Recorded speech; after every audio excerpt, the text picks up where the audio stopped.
Good morning, everybody. Good morning. There's nobody out in Zoom land yet, so we will draw them to us. Oh, we have somebody. We have a winner in Zoom land. B15. Yay!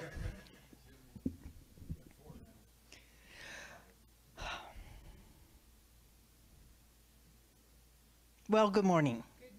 My name is Vicki Avery, and I'm so honored to be of service here today for our Sunday, August 21st, 2022 service. Before we get into the announcements, I do want to just mention that yesterday was Shirley Angel Love's 80th birthday, and she has family here, so that she's celebrating with them. So let's just wish her all a very happy birthday. She was all excited that she made it to 80. So, our announcements. Early Bird meets Sunday mornings at 9:30 via Zoom. The link is in our weekly email or on the website. Our upcoming speakers next week will be Reverend Bram. He comes in from El Paso. On Labor Day weekend on the 4th, Reverend Kamataro will be here from Albuquerque. And then on 9/11, Judy has something special planned for us. And then on 9/18 will be Dr. Edward. And then also the following week, he's gonna 2 in a row. So Thursday evening's group continues with their series with the videos by Greg Braden. Each evening will consist of a video followed by a discussion amongst the group. This series will end August 25th. So it's closing out soon. Meeting is held in person here at the Wellspring Social Hall and on Zoom, so you do have options. See or email Edward or Cleona for more information. And the New Thought Ladies Luncheon Potluck will be this coming Thursday, the 25th at CSL, starting at 11:30. So bring a potluck to share. And speaking of lunch, we had such a good turnout last Sunday to go to Nonsense and then go for early dinner afterwards. And Judy and I were talking, and we're wondering if people might be interested in reinstating the lunch bunch.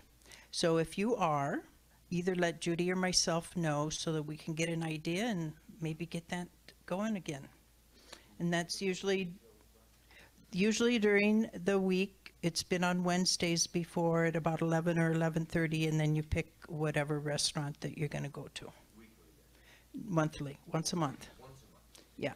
If you do it weekly, people kind of get tired of seeing each other that much. I mean, now wait a minute. We see each other every week at church. Right. All right. And lastly, our prayer team remains ready to serve and to support you. You may submit a prayer request via our webpage. Our prayer team meets virtually on Tuesday afternoons at 4:15 to pray with you. You may consider sitting in a quiet space during that time, because we know that we are one in spirit and the energy of prayer knows no limits. And now we will have an invocation.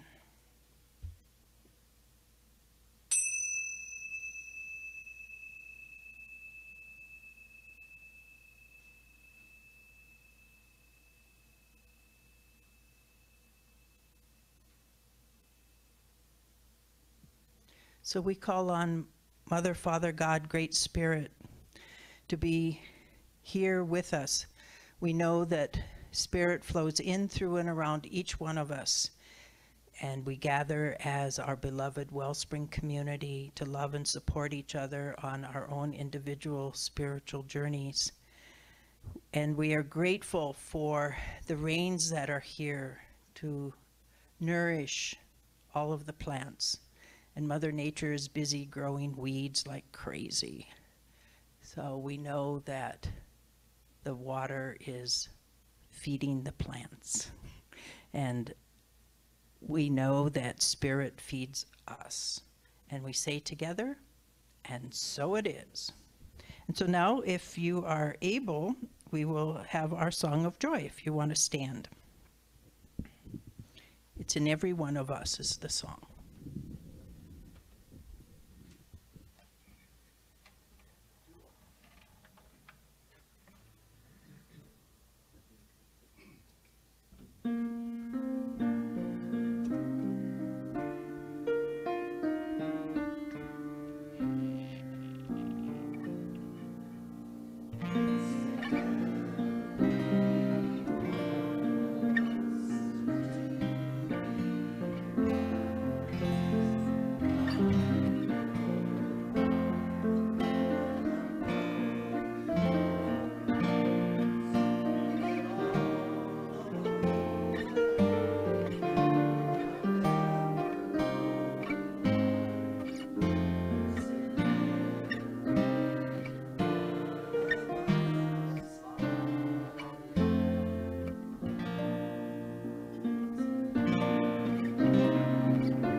Thanks, Barry and Doug.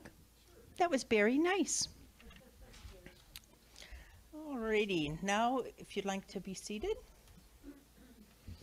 And we will say together our vision, mission, and affirmation.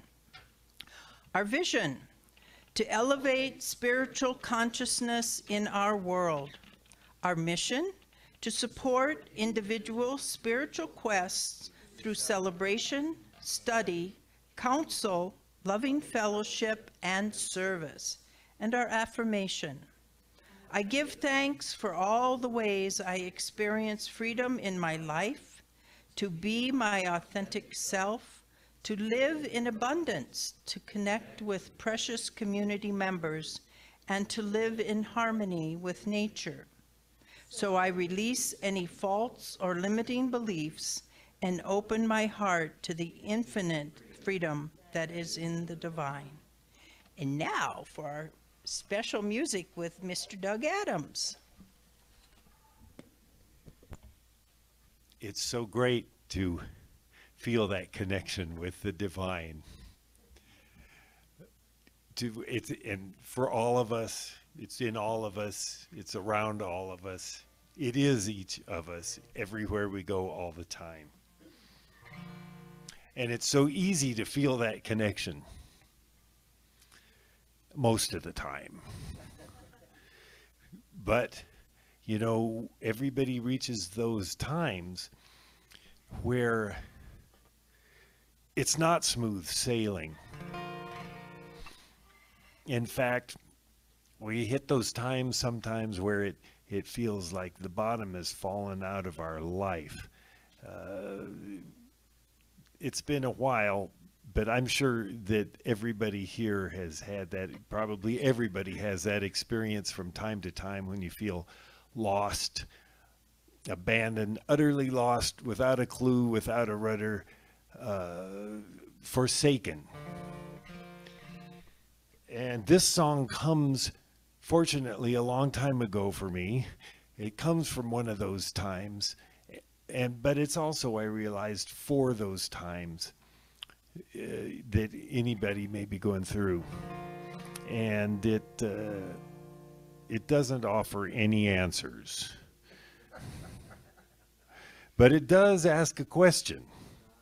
And it's a question that if it comes from the heart, it could lead to your first step to align the mind with the divine. And the question comes in the form of a prayer. It's, can you show me the way? And if you feel it when it comes to that part of the song, please feel free to ask the question with me, to pray it, to sing along. Show me the way.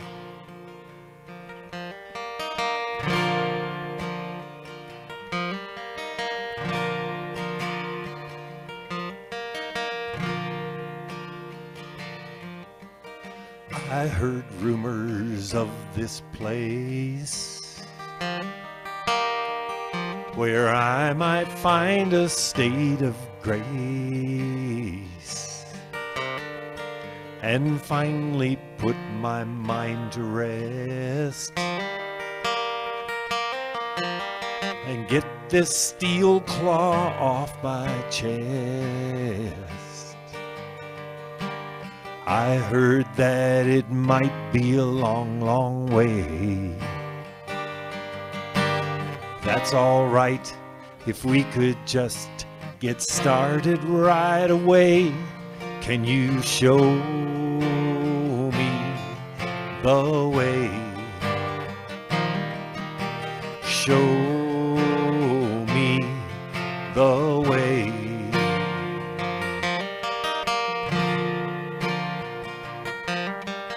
I heard rumors from the east.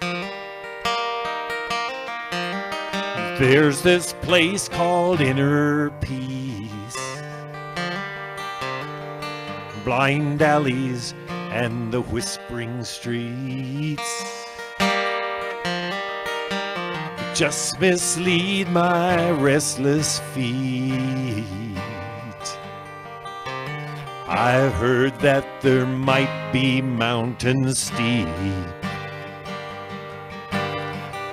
If it's a secret, I promise that I'll keep it if you'll show me the way, yeah. Show me the way. They tell me, hold on, get ready for a wild ride. They tell me, hold on, you can't run or hide, but I swear it gets better on the other side. I heard rumors from the south. You can sail on down to the river's mouth.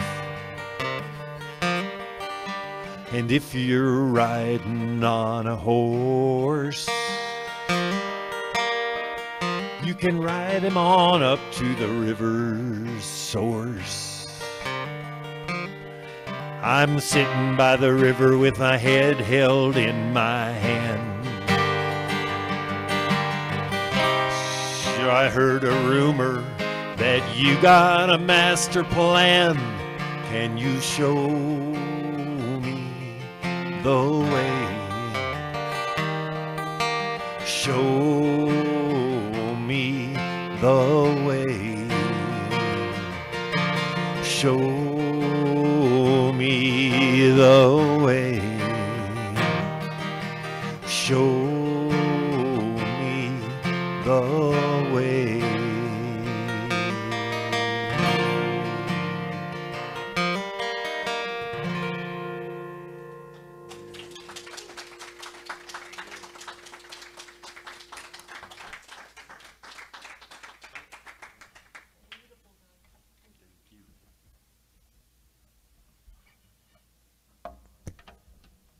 Thank you, Doug. Well, I hope, if somebody needs that song right now, I hope it helped. I think if you throw a pebble out into the crowd, it's going to hit somebody.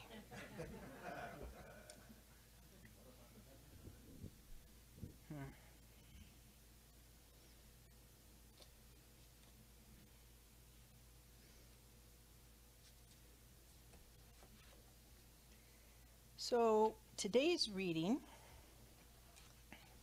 is from A Course of Love.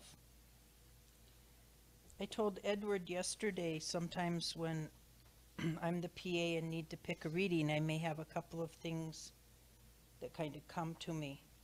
And we were at the dowsing workshop yesterday, so it was appropriate that I told him this, that I will take the readings and I will douse which one to read. And this one got an overwhelming yes. So, from A Course of Love, the chapter is The Time of Tenderness. Where you learn to hate, you will learn to love. Where you learn to fear, you will learn safety.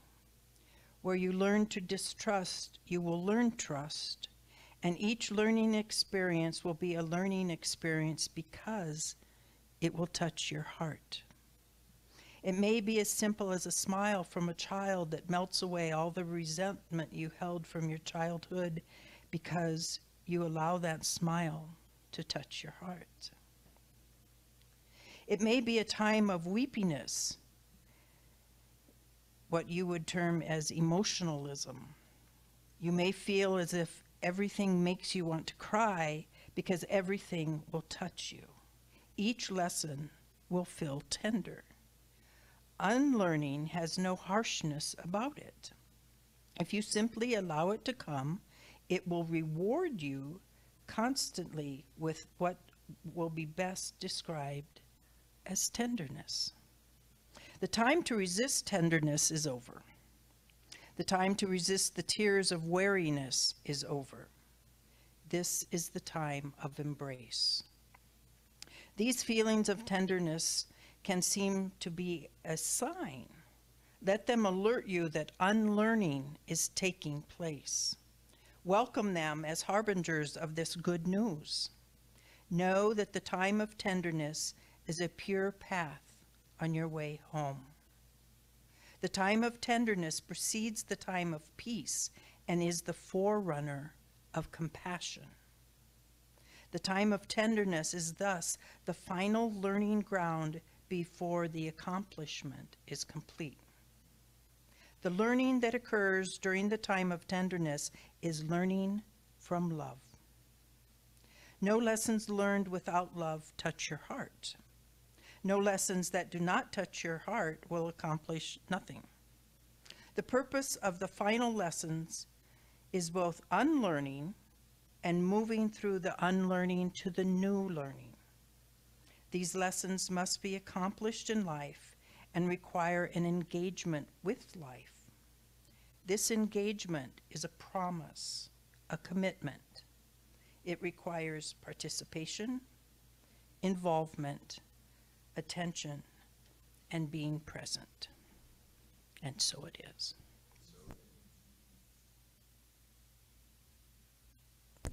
And now, here's Edward.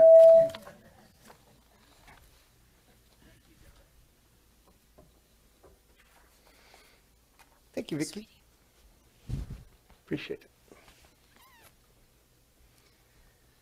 Oh, so good to see all of you today. I will just reiterate what all of you are thinking. What a wonderful piece of music you wrote and gave to us today, shared with us. I have Yes. one very quick question. You do. 2 more stanzas, they cover the west and the north.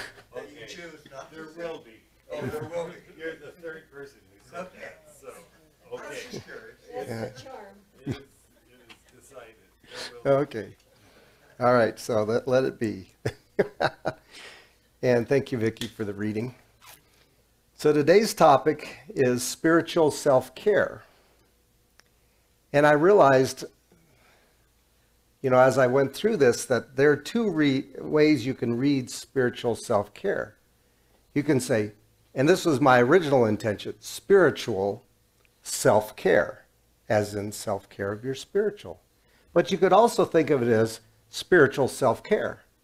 So you're taking a spiritual approach to caring for your entire self. So anyway, I want to start out by talking about just our physical care, or care of our physical body, and then I'm going to move on to maybe care of our spiritual body. But by the time we get there, you'll see that it's so intertwined it really can't quite make what do they call it? It's a distinction without a difference. So, our physical care could be, say, medical or alternative. We got that. And there's no question that taking care of our body is very important, because our body is our temple, and without a body, how are we going to even have the experiences that we deem enlightening or spiritual experiences on this 3-dimensional world? Now, there's no question that in other worlds, multi-dimensions and so forth and so on, we can have spiritual experiences, and we can have growth experiences and learning experiences. But on this plane, we need our body.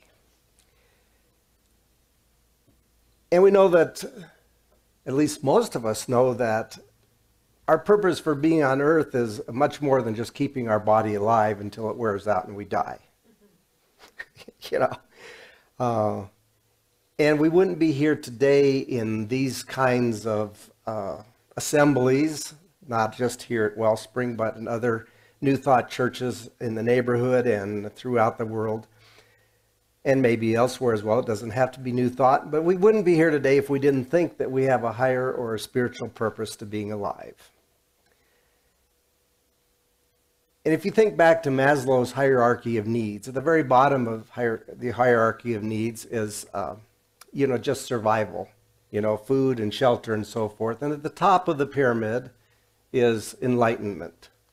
And so I dare to venture a guess that most of us are maybe a little further above that base of the pyramid, closer to the top of that, maybe closer to that self-realization than to just pure survival.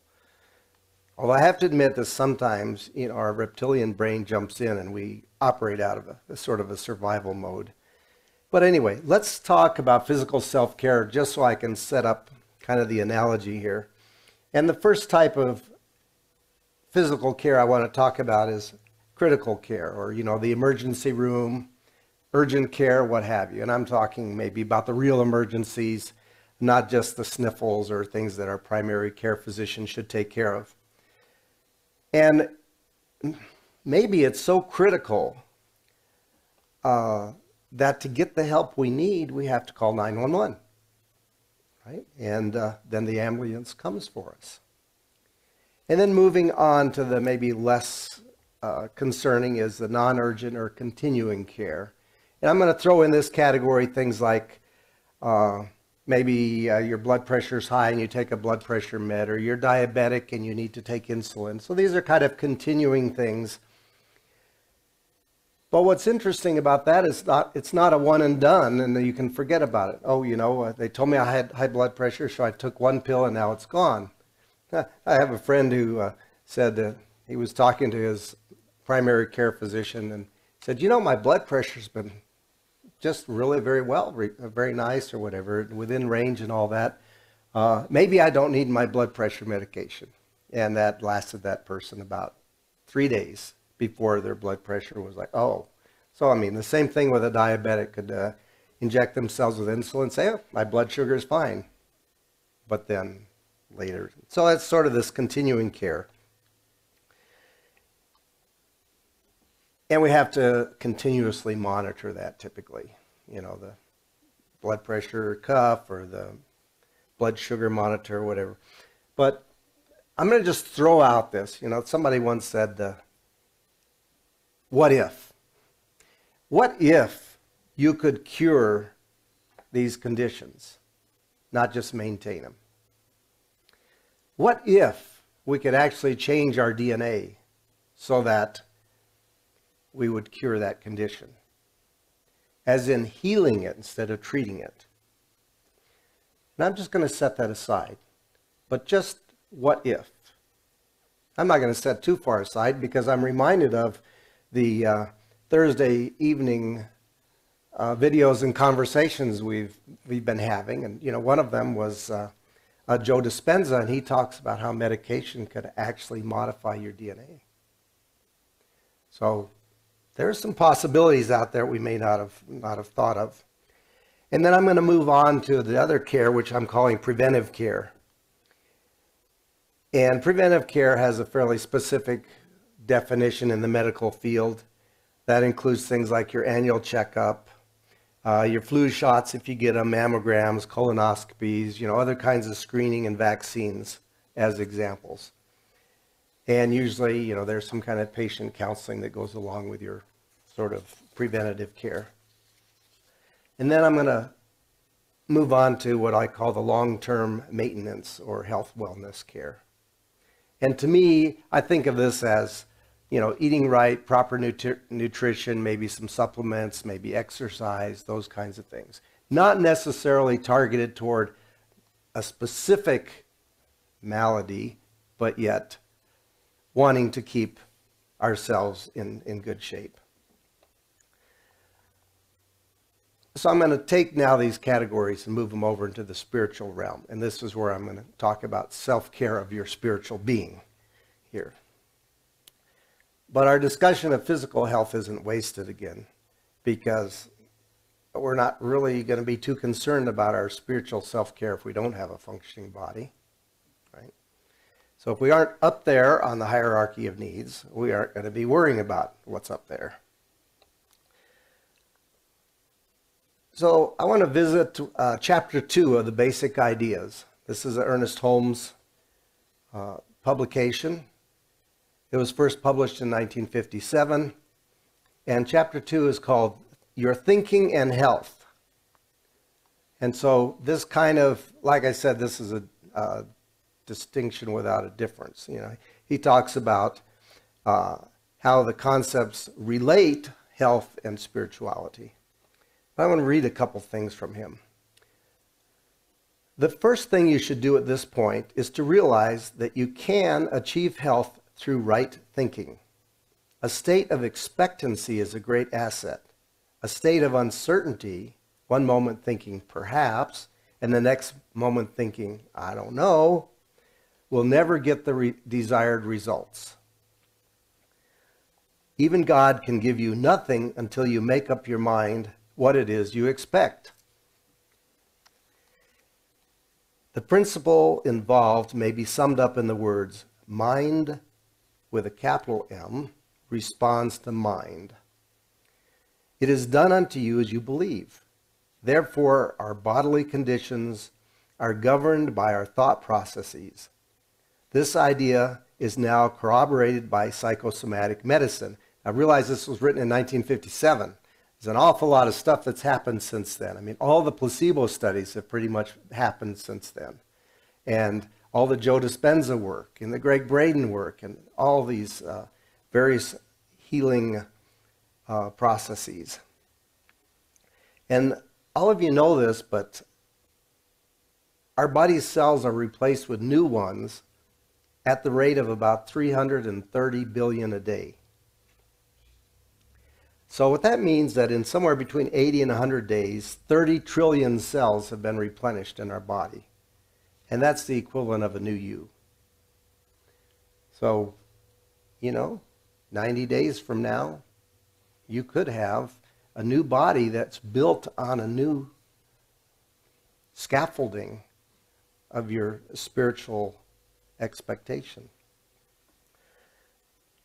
So Holmes again says, in considering the creation of health by right thinking, we also need to realize that it is through law that the body is built and maintained. Basically, the law, is constantly at work sustaining God's perfect idea of man. It keeps us breathing, our heart beating, etc. All these are very chemically, in my words, are chemically and biologically complex activities that continue without our conscious intervention.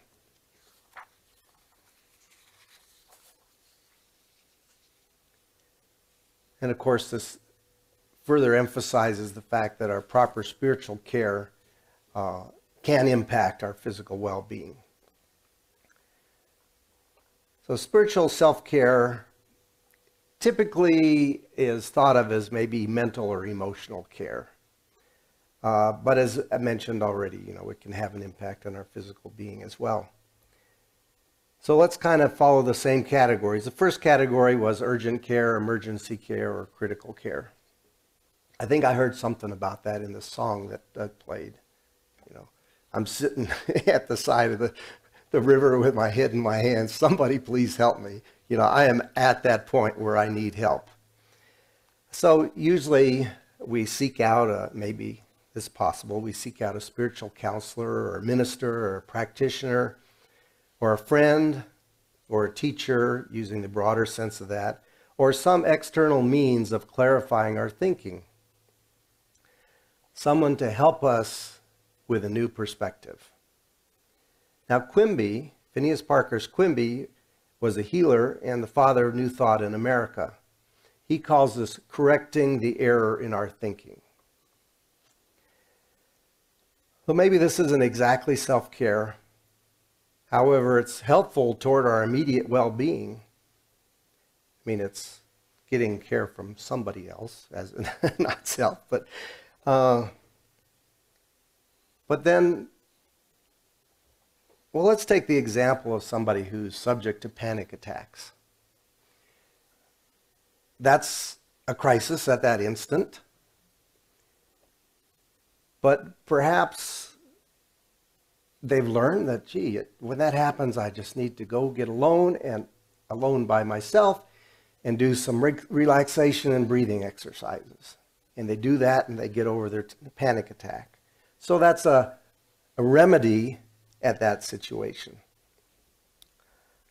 The Science of Mind, Ernest Holmes again says, we have a very powerful tool of spiritual mind treatment or affirmative prayer.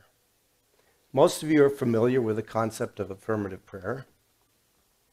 And as we mentioned in our announcements, we do have a prayer team that meets weekly, and this is composed of ministers and leaders, practitioners from the 4 New Thought churches here in Las Cruces.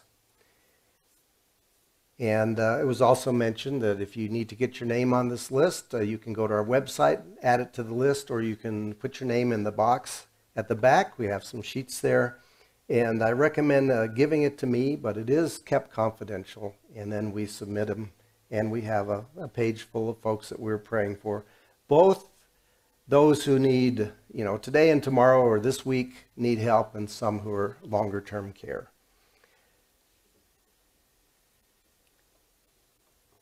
But there's an important concept here, and again, Doug, you brought it up. What was the word from the phrase from the chorus? Show me the way. Yeah, show me the way. I think that's a form of asking, isn't it? Can you show me the way? Can Yeah. you show me the way? Yeah. So you know the old expression, you can lead a horse to water, da-da-da. If it isn't thirsty or doesn't think it's thirsty, it's not going to drink no matter how long you hold its nose underwater, right? So same goes for us. We're always, well, I won't say we're always. Let's just rephrase that. If someone tells you when you're in your crisis situation, what you should be doing is this, how well do we typically receive that? Yeah, right. So just a little checkup from the neck up. Are we guilty of doing the same thing to others? Yeah. So you can stop it if you want. Reverend Sam once said that when someone who hadn't been to church for a while came in, and he would usually ask them, well, what's going on in your lives? And he says, typically, in some form or another, they were going through a particularly stressful time.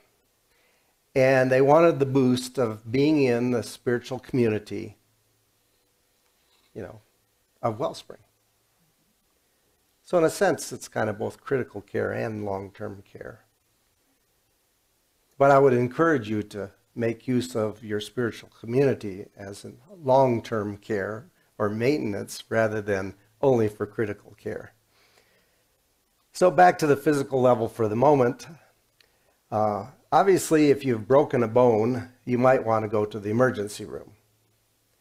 But if the issue is more like muscle soreness or some other lesser situation, you might consider to avail yourself of a number of healing modalities. Right? You have therapeutic massage, you've got Reiki, you've got sound therapy, and so on and so forth.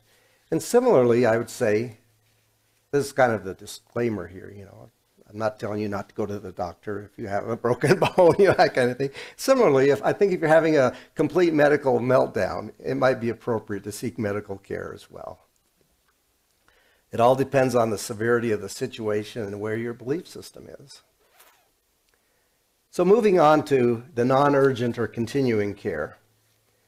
And I would say this is, again, like the blood pressure or the diabetes. It's related to a specific ailment or condition. And take the example of the anxiety attacks that we talked about above.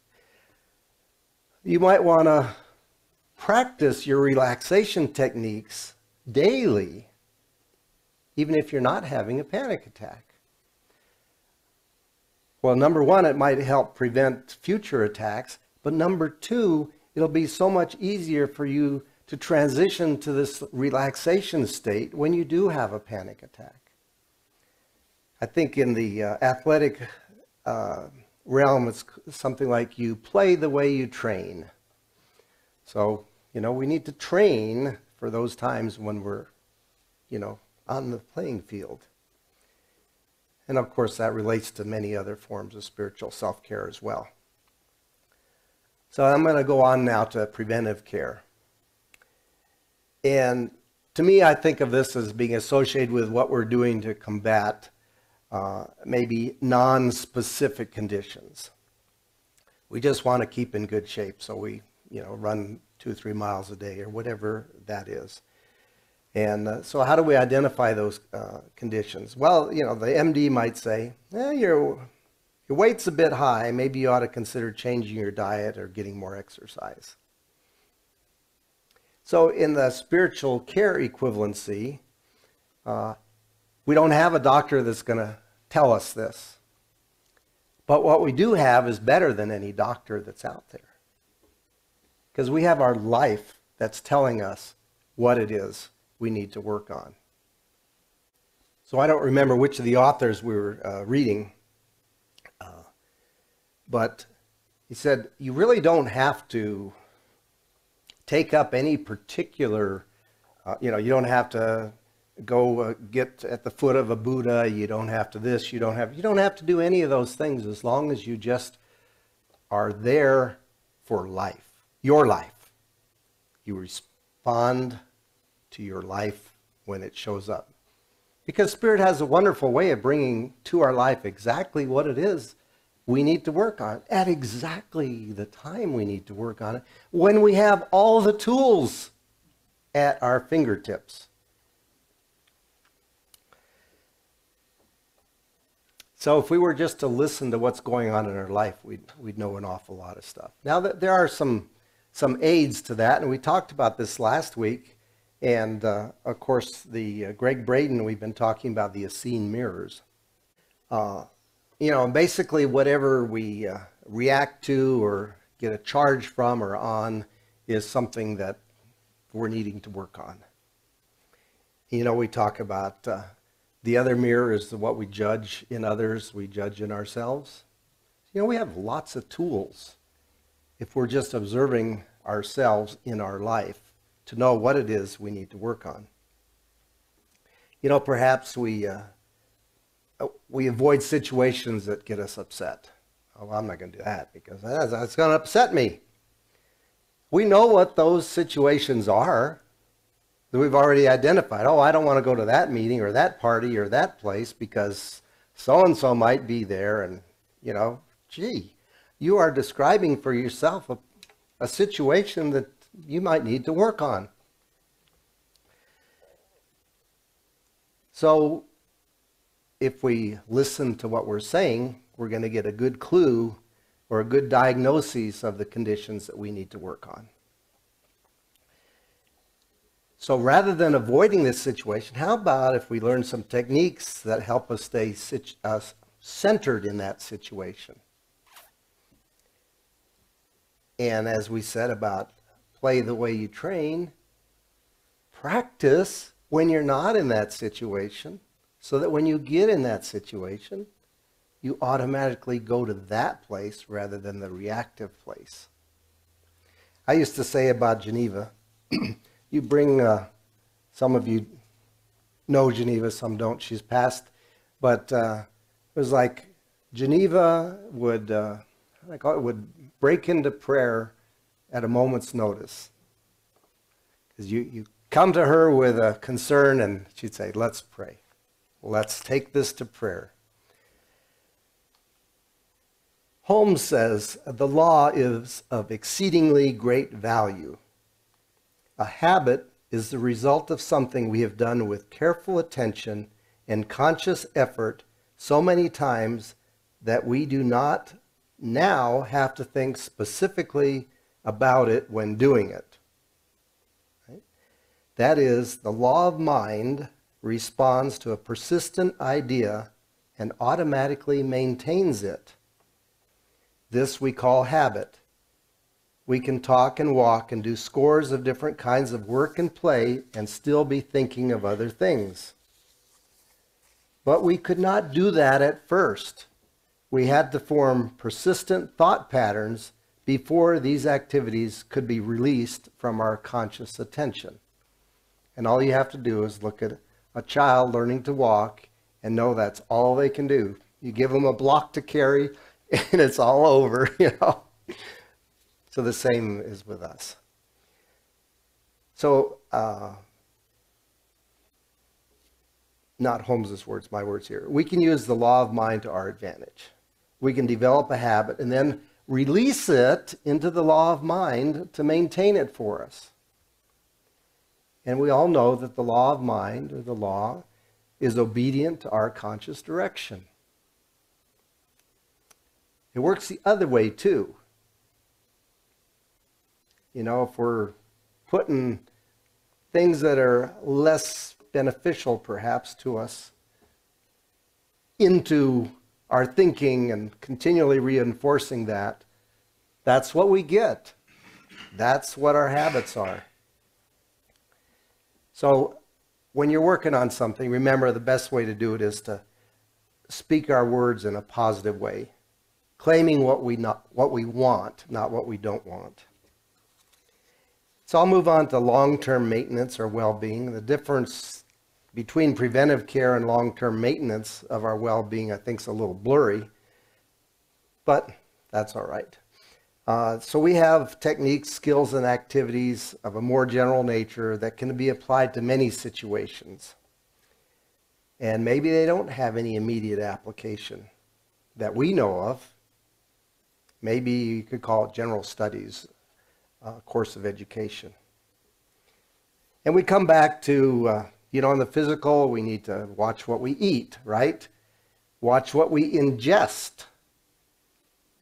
What are we listening to? What are we watching on a daily basis? Be aware of that. Be aware of what it is we're creating. So we want to watch our mental atmosphere because we create what persists in our mind. So examples of this long-term maintenance might be spiritual book study clubs, early birds, our Thursday evening classes, regular attendance at service, daily readings of a spiritual nature, maybe a Science of Mind or the Unity Daily Word magazine. We might consider meditation or heart-brain coherence work or music therapy or EFT, many, many things. I think we have to avoid our human tendency, which is to read or view different techniques, get all excited about them, maybe take a class in them, and then move on to some other modality. Why do we expect to be an expert at the beginning? Oh, that didn't work. It's like, if we were to take something and stick to it for a longer period of time, maybe we'll find that it works for us. And as Vicki mentioned yesterday, Jean Geringer did a dowsing class, and wherein she taught us how to use dowsing in everyday decision making. Now, Jean is someone who has become very proficient in this particular modality of getting in touch with her intuitive or her spiritual or her higher self, and she uses it every day. You could say she's a practitioner of her art. Meditation is kind of a touchy point for a few people because they say, well, I tried to meditate, but I couldn't keep my monkey mind still, so, what the heck? We just gave up. So perhaps if we had a conversation with someone who'd been meditating for 20 years, they might enlighten us a little bit, and we might discover that they had the same problem in the beginning, but for them it was maybe 20 years ago, right? And now they don't have that problem. For me, I'm working on the concept of asking, because I realized that I rarely ask for what I want. And this is, we were talking some time ago, we had the channeling workshop that we were doing, and they're saying, just your spirit guides are all around you. All you have to do is ask for their help. It's kind of like that horse. If you don't ask for help, they're not going to stick your head in the water and make you see something. You got to ask for help. So just remember that for yourselves as well. It doesn't hurt to speak it out loud. As a matter of fact, it may help. So I say that instead of singing in the shower, I'm asking in the shower or when I'm driving or what have you. I think the bottom line to me is that we have tools for every situation, be it a crisis or long-term situations. And I firmly believe that what tools we don't have or don't think we have are available just by asking with faith, feeling, and confidence. And so it is. Thank you all. Thank you. Thank you. So today I want to try something different as we go into our prayer. And we were hearing about a concept called heart-mind coherence. Some of you are very familiar with this, others are less familiar. But I think it's a technique that can bring you or help you come into a prayerful state. So the first thing, since we know we're all in our mind, the first thing we want to do is we want to bring our attention to our heart. And there's a couple ways we can do that. One is you put your hand over your heart. Another might be you just touch where you believe your heart is. So for me, this one works. I just touch there. And now we want to go into a sense of relaxation. And the way we do that is to breathe. So we breathe slowly. First we breathe in, and then we breathe out slowly. We'll do this a couple of times so we get in touch with that. We might breathe out a little more slowly than we breathe in. And touching our heart, focusing on our heart. We feel that breath going to that part of our body and touching our heart.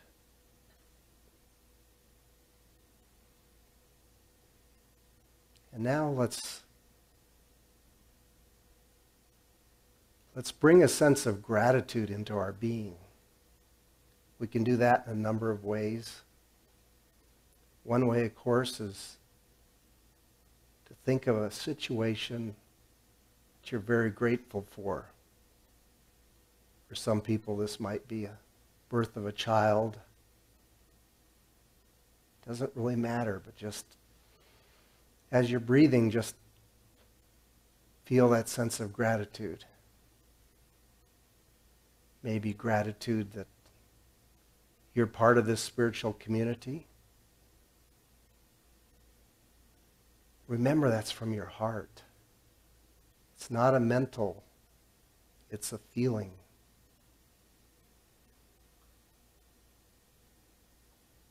So let's just stay slow breathing and feel that sense of gratitude as I go into our prayer.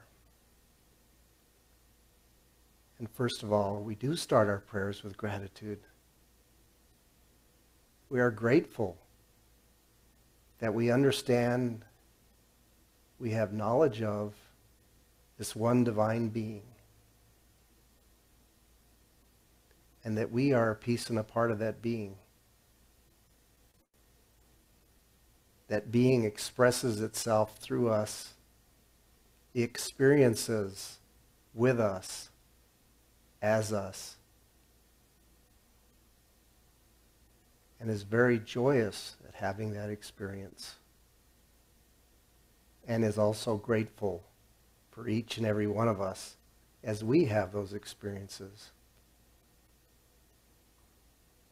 So we're going to turn our mind to those who are stressing over something, be it health or mental or emotional situations. Maybe those loved ones that have recently passed, or we know of someone whose loved one has recently passed, or we have a loved one who's recently passed.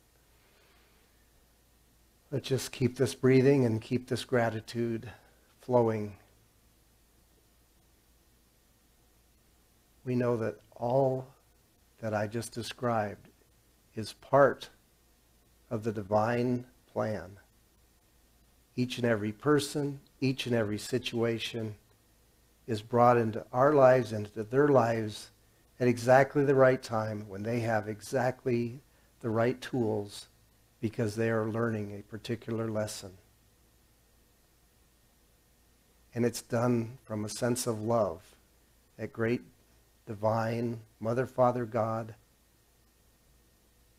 continues to say, open up more, release your blockages, ask for that love. We are grateful also again and still that we are part of this philosophy, that we understand how the law works. We know that when we place our prayer into the divine, we turn the crank, that the outcome is guaranteed. We know that. We're grateful for that. We also know that once a prayer is launched, if you will, is released into the mind of God, into the law, we know that it's already being operated on even as we think it. So we know that it is occurring right now. And so it is. Thank you all. Thank you. It's pretty bright in here. All right. Oh, yes. I guess I need to come back to earth here. Doug, we have some more music.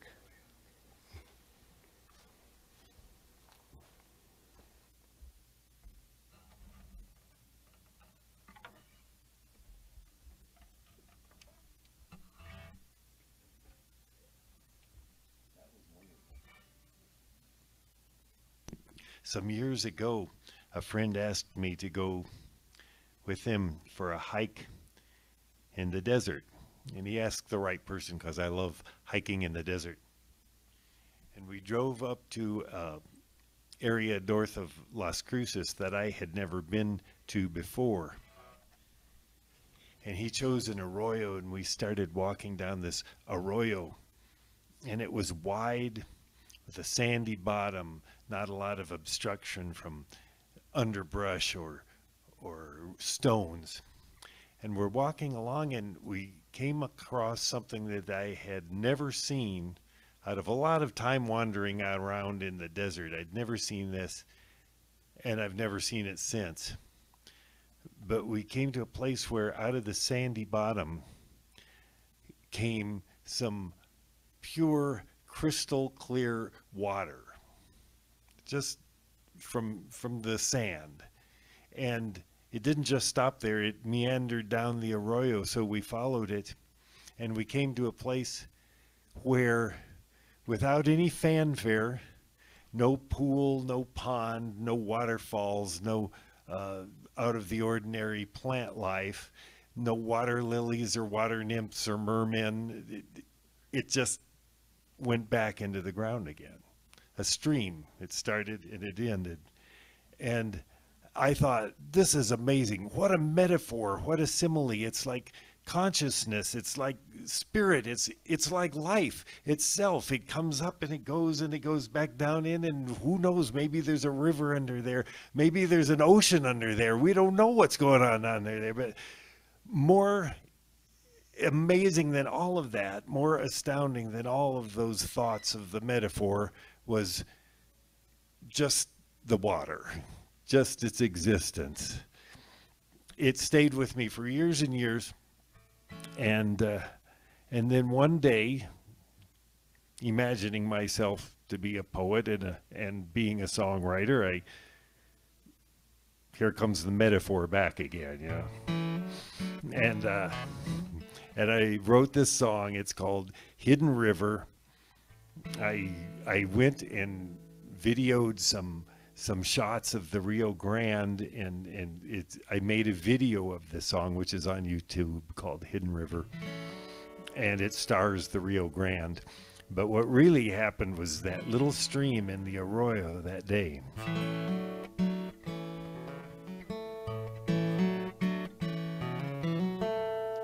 River, hidden river, flowing underneath the world. The battle lines and discontent round your channels swirl. To the hidden ocean with its subterranean shore. Oh, river, hidden river, evermore. Water rises from the desert, sweet beyond all measure. It glides wild and sinks below again. Like a message from the heart, to read it is the highest art. It is pure, it is simple, it is grand. While we flail and writhe and wrangle in a chokehold, in a tangle, fighting to the death for what is ours to share. The river flows unending to every life it's lending, healing waters more pure than a prayer. River, hidden river flowing underneath the land, purify the tears and the blood down through your sand. To the hidden ocean with its subterranean tide, invisible, the ebb and flow inside. The blind in spirit keep repeating, seeing is believing, while the hidden truth is there for all to feel. Like a river underground that swiftly moves without a sound, and it's circling through our lives just like a wheel. Yes, it circles to a waltz while nations worship all that's false. Golden idols, greed, and guns are raised on high, while silently below the water goes where it will go, and it's moving to the ocean by and by. River, hidden river flowing underneath the stone, fear and his dog hatred bow down to hear your tone. Humming smooth and soothing, the hidden ocean calls to the deep its secret waterfall. River, hidden river flowing underneath the world, the battle lines and discontent down your channels swirl. To the hidden ocean with its subterranean shore, oh river, hidden river evermore. Oh river, hidden river, river, hidden river, river, hidden river evermore.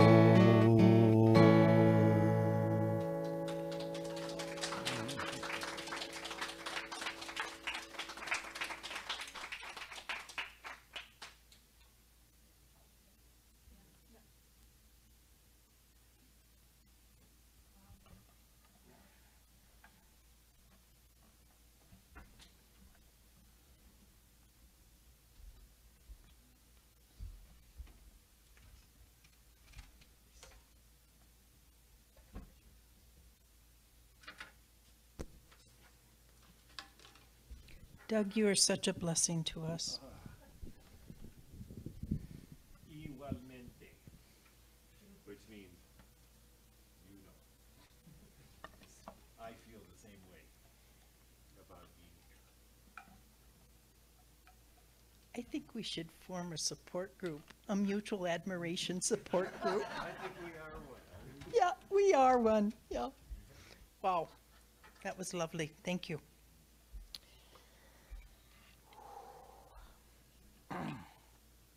Well, we acknowledge and receive our virtual and in-person gifts. We give great thanks for the offerings already given and those we will be receiving, because we know that giving and receiving are both part of one flow.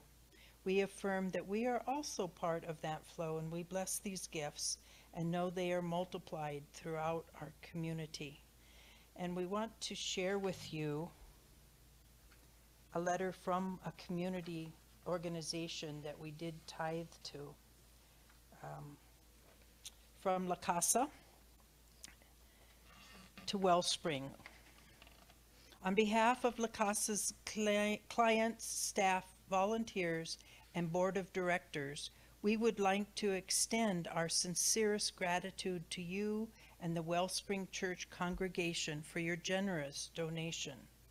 Your support means so much to us, and more importantly, to the clients and their children that we serve. It is extraordinarily impactful to have such empathetic faith leaders who support La Casa and our commitment to serving victims and their families in crisis. We would greatly appreciate your prayers as we work to meet the needs of individuals within our community who are suffering unspeakable violence, trauma, and grief. Thank you from the bottom of our hearts with love and gratitude, the Executive Officer of La Casa. So your gifts are out there and are making a difference in our community. So thank you. And for those of you out in Zoom land and here in the sanctuary, thank you for being here. And a big thanks to our production team. We couldn't have done this without everybody being of service. So lastly, if you'd like to stick around in the Zoom meeting to visit, and for those of us here, we can go next door to the social hall and visit and have a little snack. So please stand if you're able as we read the benediction, followed by our congregational song. Spirit in the midst of us is mighty. Joy, peace, and eternal life are our true nature and flow through us into the world, and so it is.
They said maybe just instrumental to use.